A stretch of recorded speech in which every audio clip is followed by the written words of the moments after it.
সজাগ হতে হবে আমাদের, জাগ্রত হতে হবে আমাদের। এই মুসলমান শুনে রাখো, শুধু 5 ওয়াক্ত নামাজ আর যাকাত আর রোজা নিয়ে পড়ে থাকলে চলবে না। আর এদিক দিয়া ইহুদি খ্রিস্টানরা আমাদের মুসলিম সমাজকে, আমাদের ইসলামকে ধ্বংস করে দেওয়ার জন্য, পৃথিবীর বুক থেকে ইসলামকে মুছে ফেলার জন্য চক্রান্ত চালাচ্ছে। আর তুমি 5 ওয়াক্ত নামাজ আর রোজা নিয়ে পড়ে আসো। এদিক দিয়ে ইহুদি খ্রিস্টানরা আমাদের ধর্মকে, আমাদের ইসলামকে শেষ করে দেওয়ার জন্য চেষ্টা চালাচ্ছে। আর তুমি যদি 5 ওয়াক্ত নামাজ নিয়ে পড়ে থাকো, তাহলে আমাদের ধর্ম শেষ হয়ে যাবে। মুসলমান সজাগ হতে হবে, মুসলমান জাগ্রত হতে হবে, ইসলামের জন্য রক্ত দিতে হবে, ইসলামের জন্য মাল দিতে হবে, ইসলামের জন্য জীবন দিতে হবে।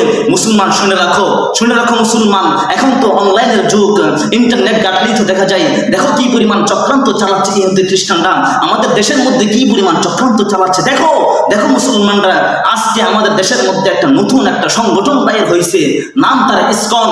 এই ইসকন ইসলামকে ধ্বংস করে দেওয়ার জন্য, বাংলাদেশ থেকে ইসলামকে মুছে ফেলা দেওয়ার জন্য চক্রান্ত চালাচ্ছে। এই ইসকন হলো ভারতের একটা দালাল। এই ইসকনের ল্যাস হলো বাংলাদেশে, আর এই ইসকনের মাথা, সাপের মাথা হলো ভারতের মোদী, কসাই মোদী ভারতের মধ্যে বসে বসে আমাদের বাংলাদেশকে হিন্দুত্ববাদ দেশ করার জন্য, আমাদের বাংলাদেশ থেকে ইসলামকে মুছে ফেলার জন্য ভারতের মধ্যে বসে বসে এরকম চক্রান্ত চালাচ্ছে।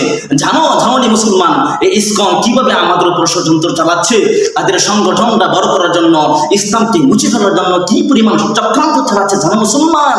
আমাদের দেশের মধ্যে যারা নরম মনের মানুষ আছে, আমাদের মা বোনরা, তারা তো সবচাইতে নরম মনের মানুষ, তাদেরকে তারা উদ্দেশ্য করছে, তাদেরকে তারা টার্গেট করছে, তাদেরকে তাদের দলের মধ্যে আনার জন্য তারা একটা টার্গেট করছে যে আমাদের মা বোনদের সাথে ওই ইসকনের হিন্দুত্ববাদীরা প্রেমের সম্পর্ক করবে।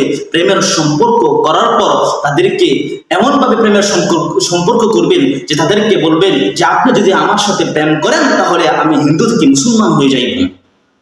আপনি যদি আমার সাথে প্রেমের সম্পর্ক করেন, প্রেম করেন, তাহলে আমি হিন্দু থেকে মুসলমান হয়ে যাইব। আপনি কি চান না যে আপনার কারণে আমি মুসলমান হই? আরে আমাদের মা বোনদের মন তো নরম, আমাদের মা বোনদের মন তো নরম। এই হিন্দুর কথা শুনে আমাদের মা বোনদের মন নরম হয়ে যায়। মা বোনরা ভাবে, আরে আমার কারণে একজন হিন্দু মুসলমান হবে, তার সাথে শুধু প্রেম করলেই সে হিন্দু থেকে মুসলমান হয়ে যাবে। আর একটু প্রেম করি না আমি, সে যদি মুসলমান হয় তাহলে তো আমার লাভ। এই কথা ভেবে আমাদের মা বোনরাও ওই হিন্দুর কথা রাজি হয়ে প্রেমের বন্ধনে আবদ্ধ হয়ে যায়।